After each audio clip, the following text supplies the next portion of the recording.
좋은 아침입니다. 느헤미야서 5장 14절에서 6장 9절 말씀 보도록 하겠습니다. 14절 또한 유다 땅 총독으로 세움 받은 때 곧 아닥사스다 왕 제20년부터 제32년까지 12년 동안은 나와 내 형제들이 총독의 녹을 먹지 아니하였느니라.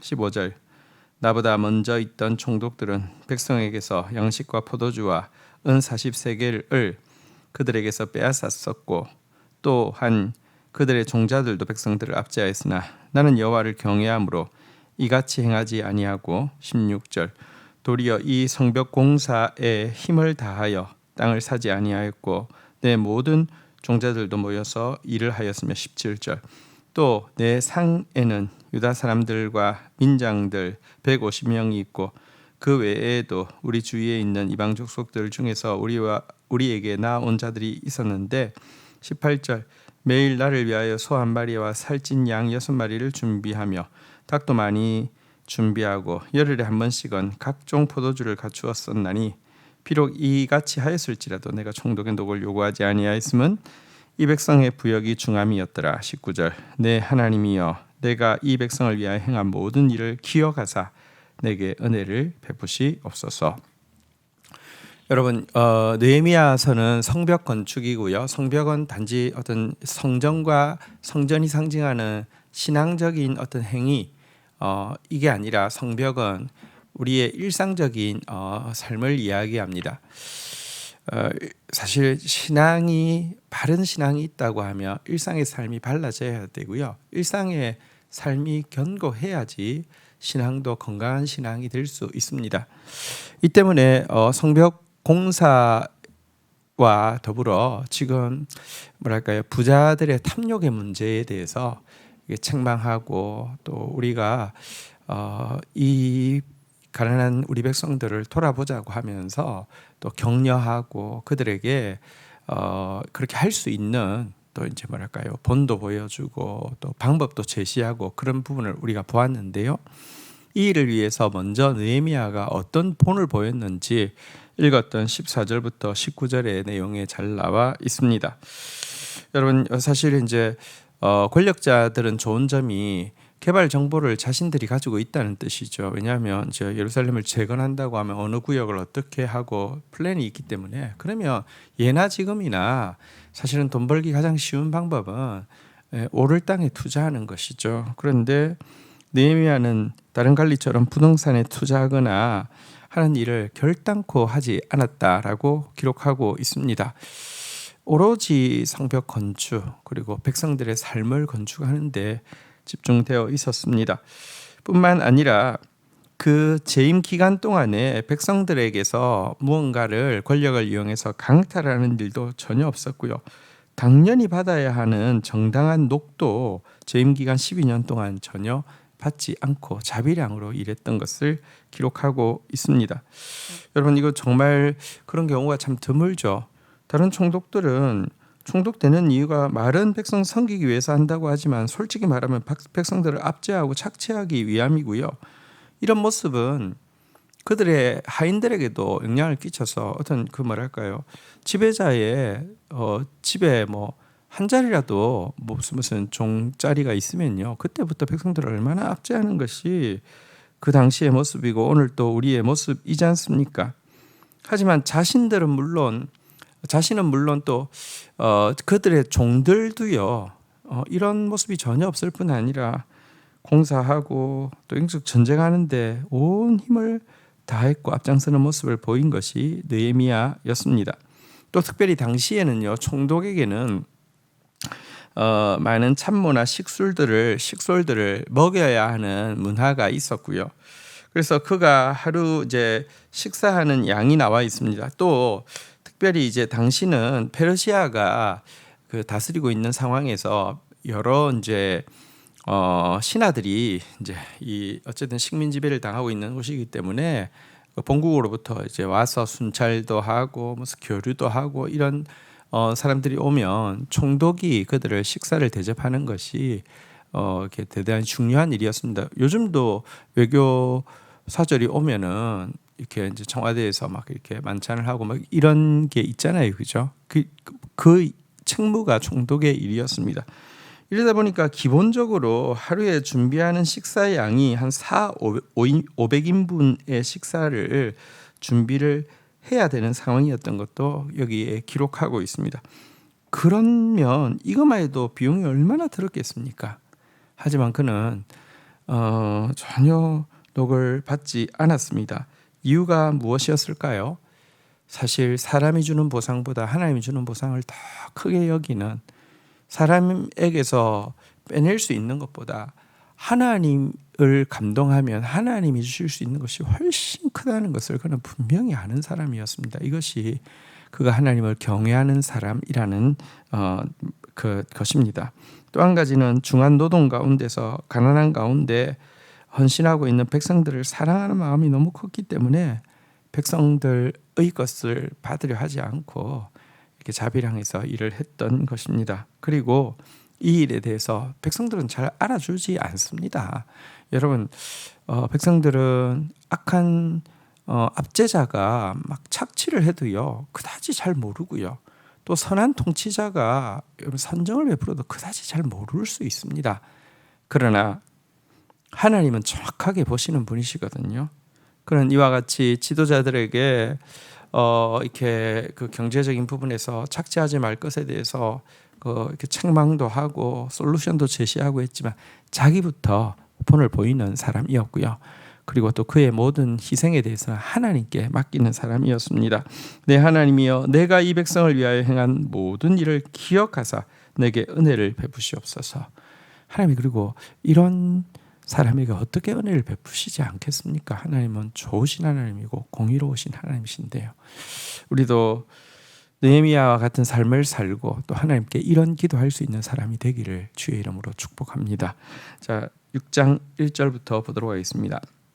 산발락과 도비야와 아라비아 사람 게셈과 그 나머지 우리 원수들이 내가 성벽을 건축하여 허물어진 틈을 남기지 아니하였다 함을 들었는데 그때는 내가 아직 성문에 문짝을 달지 못한 때였더라. 2절 산발락과 게셈이 내게 사람을 보내어 이르기를 오라 우리가 오노 평지 한 촌에서 서로 만나자 하니 실상은 나를 해하고자 함이었더라.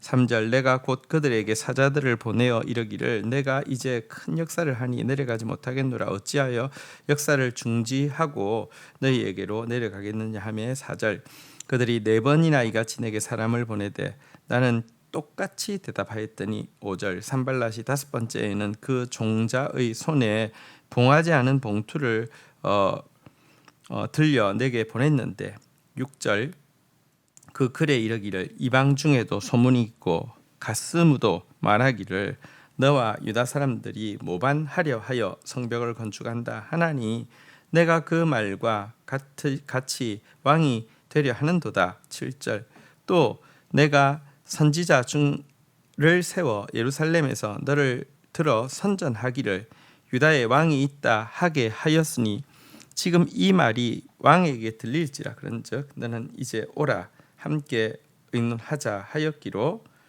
자, 성벽 공사가 계속 진행되어져 가자 이 대적들은 이제 어떻게 하면 이것을 방해할까 해서 그 조롱도 하고 협박되는데 잘 통하지 않자 이제 한 가지에 집중합니다. 그것은 이 공사의 책임자인 느헤미야를 암살하는 것이었습니다. 이것이 가장 쉬운 방법이고 가장 정확한 방법이었기 때문에 그렇습니다.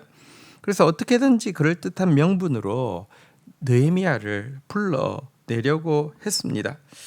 4번이나 불러냈는데 거절하자. 5번째에는 이제 개봉되어진 편지를 보냈는데요. 그 안에는 무엇이라고 썼냐고 하면 이건 완전히 그냥 이제 스토리를 이미 짜서 만들어 놓은 상태에서 이렇게 가짜 증인들도 붙이고 해가지고 이미 이것만으로도 성안이 되어서 그대로 페르시아 왕에게 이게 이제 뭐랄까요 거짓 편지를 보낼 수 있는 얼개를 다 짠 상태에서 보낸 것이었습니다.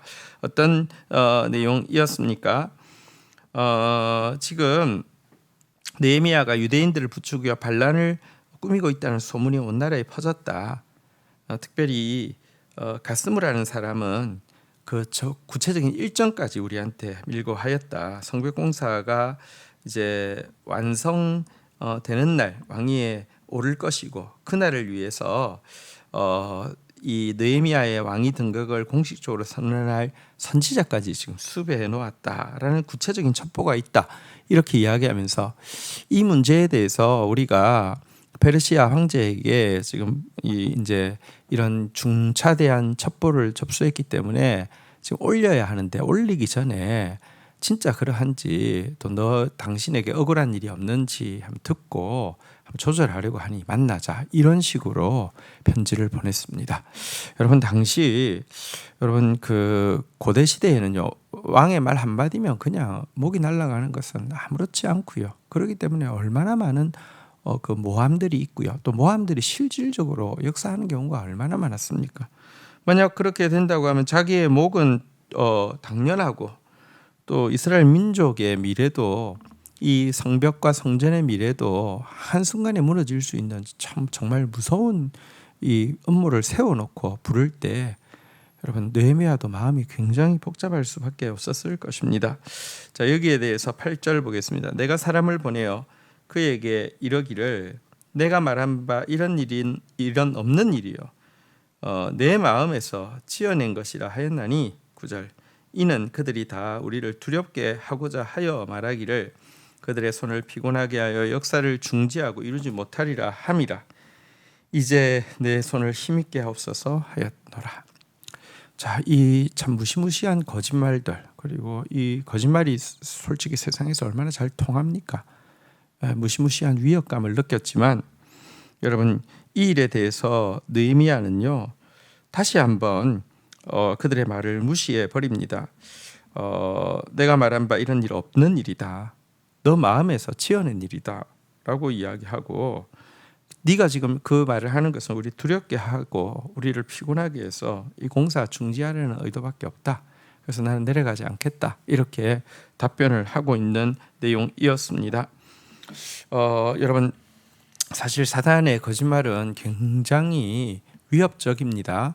사단의 위협은 정말로 우리를 막 이렇게 정말 저렇게 잘못하면 죽겠다 이런 공포까지 들게 하는 것이 사실입니다. 하지만 여러분 이 거짓의 사단이 역사하고 있는 것만 보시지 마십시오.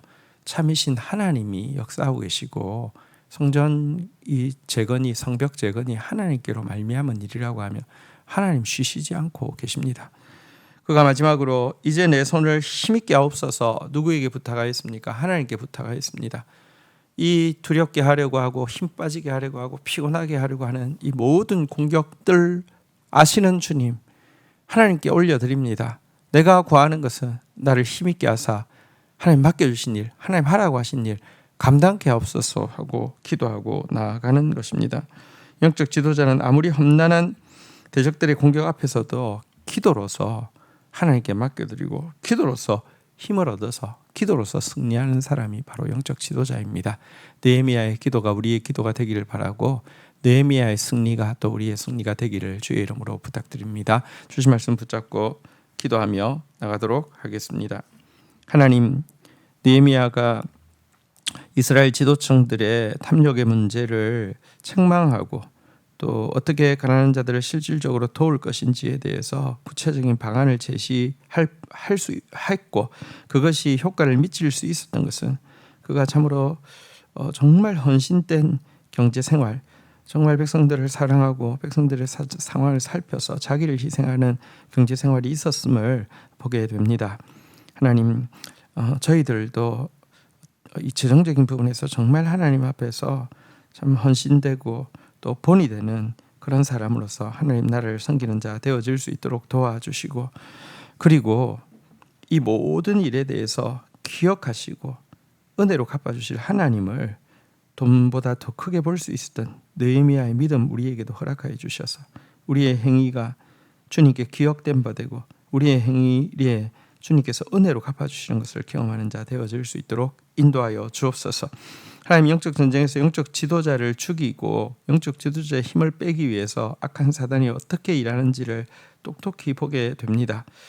하나님 그러나 우리에게는 살아계신 하나님이 계시고 그 하나님께 모든 염려를 맡길 수 있는 기도가 있고 그 하나님으로부터 초월하는 능력을 받을 수 있는 기도가 있사오니 하나님 두려움에 지는 자 되지 않게 해 주시고 모든 문제와 염려를 하나님께 맡겨드리고 이제 내 손을 힘있게 하옵소서 간구하며 하늘의 힘을 덧입는 영적 지도자 되어질 수 있도록 미천한 종을 붙들어 주시고 또 이 일을 위하여서 기도하는 우리 성도들 되게 인도하여 주옵소서. 예수 그리스도의 이름으로 기도 올립니다. 아멘.